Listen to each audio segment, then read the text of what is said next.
Well, hello, it's Wednesday, so it must be time for Woolly Hat's Wednesday Whip.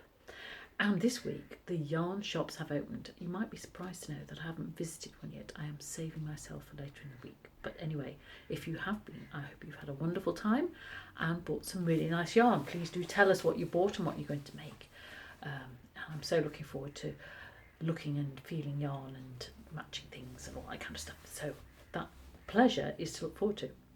So what's happening this week? Well, this week, or today, I'm wearing my Harriet Jacket, and it's crochet, because today is going to be all about crocheting things. That's what I've decided anyway. So I made this last year. It was advertised in the Inside Crochet magazine, and it's using a spike stitch or a drop stitch used in half treble or half double if it's American. Anyway, so a nice jacket, and it's Aran. It's West Yorkshire Spinners Aran Croft. So it's Shetland wool, so it's nice and warm, but it's sort of like a sloppy Joe kind of cardi. It's nice to just throw on and keep you warm in these days when it's sunny in the day but quite cool in the evening still, and need to snuggle up. So that's what I'm wearing this week. What else have I been doing? Well, last week there was the saga of the socks, so now I have finished them. As I explained, I found out what the pattern was halfway through knitting them when I'd done one sock. So they aren't quite the same, but they are wearable, and I will wear them because they're not bad. They're quite pretty actually.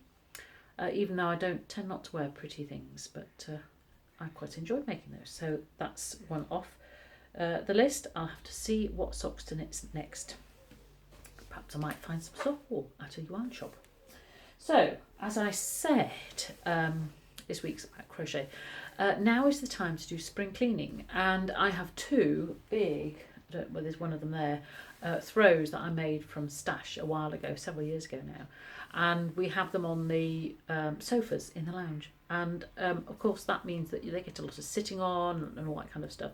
So this time of year I tend to give them a good wash, and because they are made of stash, they're all kinds of different yarns. So I've got mohair and wool and acrylic and all that kind of stuff. So it's quite difficult to decide to put it in a washing machine because the woolly bit will get felted and the other stuff won't get clean. So what I do is I put them in a bath, leave them there with some kind detergent and give them a swish around and then rinse them.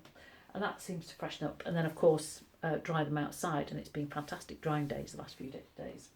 But the other thing I do this time of year is, so this is a throw I made just from traditional granny squares, and you can see that the inside is blown, and that's it's been sat on quite a lot, so that the initial ring has gone. And this is a good reminder that you really need to, when you're doing granny squares, make sure that you do weave in the edges for quite a long way, otherwise that will happen. And this is particularly happened on this one because people sit on it and it gets worn a lot. If you're doing something that's not going to get a lot of wear, it's not as important, but you do need to make sure you do tie in your ends and secure them. So I shall be with a darning needle. I will try and pull that together again and sew the bits together in a way that you can't see too much. The other one next to it, you can see the centre, the ring has expanded, so that should be quite small. So again, I'll be getting a darning needle with some matching yarn and putting it together, pulling it together. So and there's a few odds and sods there. So that will keep me amused for a while. I have washed this one, and it's a lovely one. Lots of nice reds and yellows and things like that. So the other one, which is even bigger, and this is another granny square one. So I did traditional granny squares there, but I did a different one there, and instead of laying the granny squares level, I sort of put them on, so the points are on the bottom, if you understand that, so that along the edge you've got half grannies to fill in the edge. So it's quite a nice design.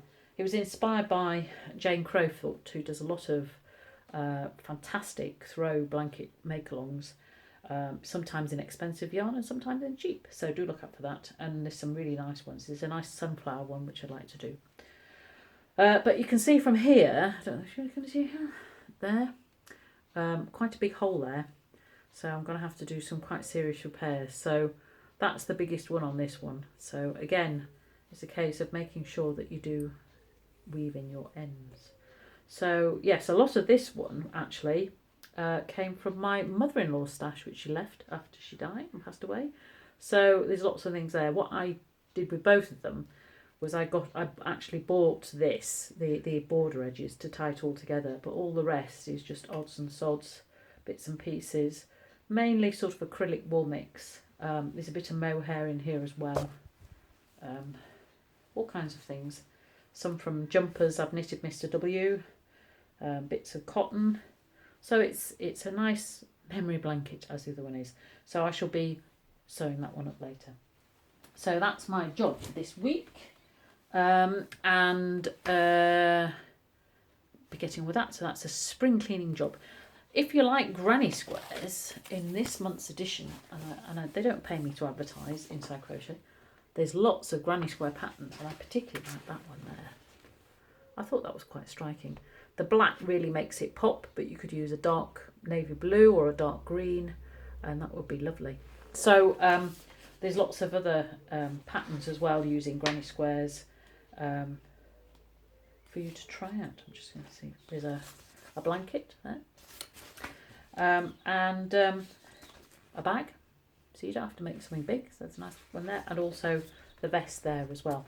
So lots of inspiration for granny squares, and hopefully I should be doing my granny squares course when we get back to it. Which reminds me to tell you that I will be doing some courses in the autumn. I haven't yet heard from Vicar's Cross Church about workshop Saturdays yet, so hold on for that. But I will be advertising the courses in the next couple of weeks, so look out for that.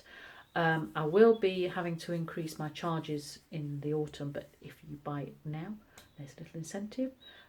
You will get it cheaper, and I'll tell you all the details on social media and the newsletters if you want to find out more. So I think that's all for me now. I shall be working in the garden, I think, this afternoon. I've got some strawberry plants that one of our allotment holders, neighbours, gave us, so I'll be planting those up, and getting down to some of my spring cleaning and spring sewing up of my blankets. Have a wonderful week, and I'll see you next week.